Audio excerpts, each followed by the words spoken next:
Throughout your journey as a pickleball player, you may find yourself sending your shot over to your opponent's side higher than you would like, more frequently than you would like. That's not ideal because the higher you send the ball over to the other side, the more likely you are to be attacked, especially if your opponents are further up in the court. What separates a great pickleball player from the rest is their ability to keep the ball low at key moments and on demand. Keeping the ball low makes it more challenging for your opponents to make successful, aggressive plays against you. Today, we're going to look at 7 key ways to keep the ball low in pickleball. I'm Nicole Havlicek. This is Primetime Pickleball. Let's dive into today's topic.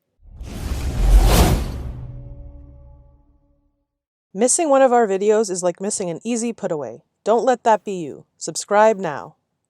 Number 1. Avoiding hitting low to high shots hard. You must use a low to high swing motion in order to get a shot that you contacted at a relatively low point up and over the net.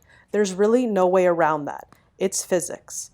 That becomes even more true the closer you get to the net. It gets more in your way the closer you are. Depending on what shot you're hitting, like a ground stroke or a dink or a drop, etc., your backswing can vary in take-back height. You may take the paddle back high or low, whatever makes sense for the shot in question.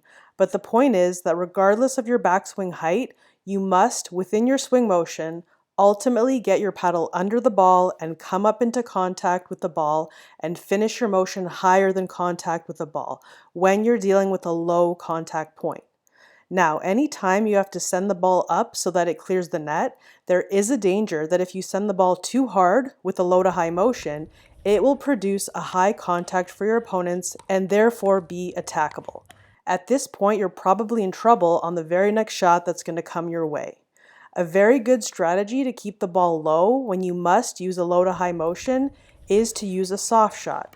You want to send it in such a way that it clears the net, but is descending by the time it crosses the net and bounces before it gets to your opponent, or at least forces them to have a low contact point even if they choose to volley it. That will prevent them from being able to hit a super aggressive attack. Always be mindful when you have a low contact point that you must not hit it too hard, and it's almost always a good idea to use a soft shot in this situation, such as a dink or a drop or a reset, in order to keep your chances of winning the point high. Focus on hitting with precise touch and just the right amount of speed and arc to your shot so as to avoid the dreaded pop-up, which is the same as sending the ball too high, that will be ruthlessly attacked by your opponents. The goal of these shots is to stay in the point and to do so in such a way that you're not going to get killed on the very next shot. Piggybacking off this point is the next way to keep the ball low, which is to target your opponent's feet. As mentioned, it's important to keep the ball low on your opponent's side so as to stay away from producing high contact points for them that they can hit down on and attack you with. This is one of the main objectives of pickleball. Avoid being attacked. But the truth is, it doesn't matter if it's high at some point on your opponent's side. It only matters that they aren't able to contact it high. So more specifically, rather than just saying to keep it low, the more important objective is to keep them contacting low. One of the best strategies to achieve this is to always aim at the feet of one of your opponents with a great majority of the shots you hit, whether you hit them hard or soft. Or at least aim to hit it knee height or below as much as you can. I also tend to call this finding their shoelaces. So even if you do have a low contact point, if you can find a way to hit their shoelaces and force them into a low contact, even if it was technically high at some point on their side of the court before they're able to hit it, then go ahead and do that. The point is, you can hit it any which way you want and as hard as you want, and really as high as you want, as long as you're able to force that low contact, and being sure to target their feet, whether you hit soft or hard, is a great way to do that. Before we continue with today's video in just a few moments, we want to make sure that you don't miss out on the growing resource of pickleball tips, techniques, tactics, trainings, and more to help you up your game over at primetimepickleball.com. Be sure to jump on over there to stay up to date with cutting-edge pickleball information, all designed to help you get the tools you need to become the player you want to be. Visit primetimepickleball.com today. Number 3, develop quick hands and feet to hit the ball early. Moving to the ball and striking it at its highest peak as soon as possible after it crosses the net will allow you to take the ball at the highest contact point available to you on that particular shot. Although that's not always possible for various reasons, such as, for example, on a shot that will need to land in the kitchen because you can't reach it out of the air, it will serve you greatly to maximize this objective. Strive to get to your shots as quickly as possible to maximize the height of your contact with the ball. This sets up the opportunity of hitting the ball with a better angle to keep the ball low. Anytime you can make contact above the net, it becomes dramatically easier to keep it low on your opponent's side. This is due to the possibility of hitting down into your opponent's court. Factoring in net clearance becomes easier because your contact point is already at or above net height, and you can hit a more or less level shot or one that travels downward. There are certainly exceptions, as with everything, but a great rule of thumb is to hit the ball at its highest peak on your side of the net as often as you can. Number 4, paddle face angle and contact comfortably in front. You can be most effective with your shot if you can make contact with the ball when it is out in front of you and not beside or behind you. Biomechanically, it's just best. Contacting the ball in front has a range to it that frames an ideal strike zone, and it's in this area that you can best control your paddle and your paddle face angle. When you're reaching or jammed, you are more likely to have a too open or too closed contact, which leads to you sending the ball high back over the net or down into the net or into the ground. You will simply have a harder time with control when you're outside of this zone. It can still be an achievable shot when you're jammed or stretched if you have a high level of skill, but it's certainly harder. As mentioned earlier, you will very often want to be hitting soft shots on low contact points, and for this you will need an open paddle face angle at contact. When you have a higher shot that you can drive with a more level trajectory and keep it low crossing the net in such a way that will keep their contact point low, then go ahead and take that approach. You can hit it hard and aim lower to the net with a full swinging drive shot. The key is to keep it low crossing the net, which will often result in being a low contact point for them, or at the very least, it will not be easily attackable because it's hit quite hard and is low crossing the net, which is generally not a shot that is easily attacked back. When you have a very high contact point, like on the level of a high volley or overhead, you can have a downwards facing angle on your paddle face. This is often referred to as more of a closed paddle face. If you're hitting a more level shot, then your paddle face will likely still be somewhat open at contact because you're always fighting gravity to an extent, but not nearly as open as on soft shots from low contact points. If you're enjoying this video, please go ahead and hit that like button and subscribe to this channel, and also hit that notification bell icon so you can be notified anytime we release a new video. Next up is to be conscious of your grip pressure. Your grip pressure on your pickleball paddle can affect how high or how low you hit the ball. What many people are unaware of is that when you're playing a hard and fast game, such as when you're in a hand speed battle at the net, it is easy to get distracted and subconsciously tighten the grip on the handle of your paddle. This is because you may tend to tense up when you're under attack. This can cause a problem because the tighter your grip is, the more the ball will rebound off your paddle. Often this sends the ball harder and higher than you would like. You'll need a firmer grip if you're counterattacking, but tightening your grip from fear or panic is never a good idea. It should be intentional and purposeful for the shot that you're hitting. When things get fast-paced on the court, breathe and try to consciously loosen your death grip on the paddle. This is key, especially for soft shots, as it will allow your paddle to absorb some of the speed off the ball, which you need, and as a result you can send it back softer and shorter in the court and reset the point instead of the situation getting beyond a point that you can control it. Being aware of your grip pressure on the paddle and keeping it loose when things get heated is not an easy technique to master and takes dedication and time. But this is a key skill in pickleball, and you need to take the time to understand how to hit shots soft and short in the court with a gentle arc, even when they are coming fast as an attack.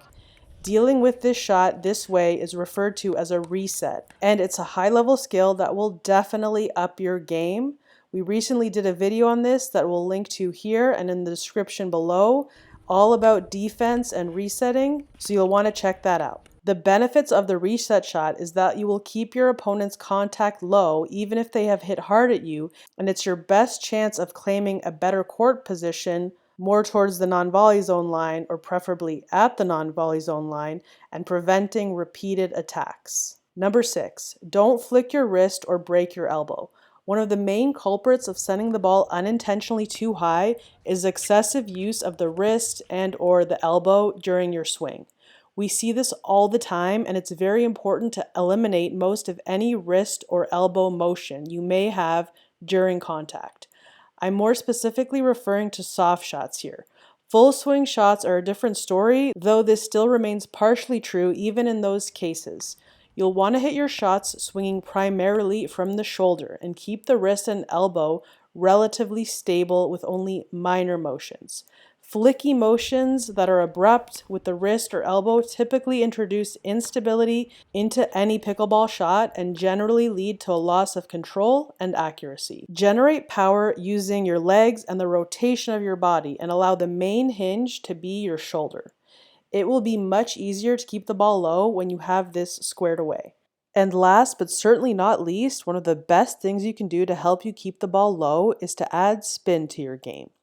There are two types of spin that you can use to keep the ball low. Let's start by covering how topspin can help you with that. Topspin is an extremely effective tool in a pickleball player's arsenal.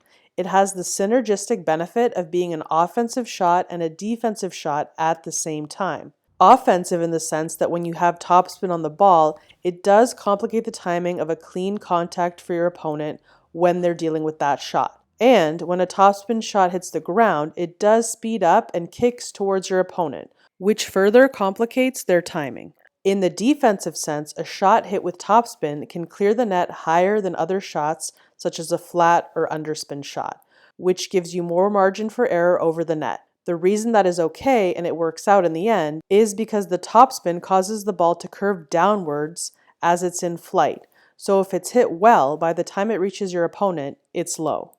The other spin that can be used under the right circumstances to keep the ball low is underspin. Underspin is also referred to as slice or backspin. It's all the same. The point mentioned earlier about spin complicating the timing of a shot is still true here for underspin. Your opponent has to factor it in and can often misread and therefore misjudge how to play it. A slice can be very beneficial because a shot that's hit with a reasonable amount of slice will skid off the court and stay low thanks to the underspin on it.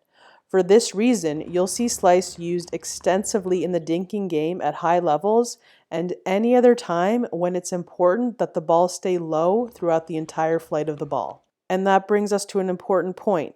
You do usually need to hit a slice shot relatively low crossing the net in order for it to skip and stay low on the other side, so that's important to keep in mind. You don't have the benefit of extra margin of safety crossing the net, as you do with topspin. You do, however, pick up the benefit of being able to hit slice when you yourself have a low contact and still keep it low on the other side by hitting slice back. When the ball gets too low, it is very difficult and at times impossible to get under it enough to hit topspin. You need to pick the right shot for the situation at hand. Adding spins to your game is advanced, so you don't need to rush into learning it. It's critical to first master control of all your shots without spin before trying to introduce spin into your game. Being able to keep the ball low on your opponent's side is a vital skill to playing winning pickleball, especially if you want to improve your play and move up to playing at higher levels. Many players make the mistake of hitting too hard too often. Then, once they play opponents of a higher skill, it feels like they've run into a brick wall because no matter how hard you hit it, your pace is just not overwhelming them as it would someone at a lower level. And they're getting lots of contacts at high levels, which they love and will punish you with because the pace is not fazing them. It's for this reason that you need to master the skill of keeping the ball low in pickleball, and what we've covered today in this video is how you're going to accomplish that. If you enjoyed this video, please like, comment, and share. For more pro player pickleball tips, techniques, strategies, and more on how to take your game to the next level, please visit primetimepickleball.com. You'll find a clickable direct link in the video description below. Thanks for watching. We'll see you in the next one, and until then, happy pickling.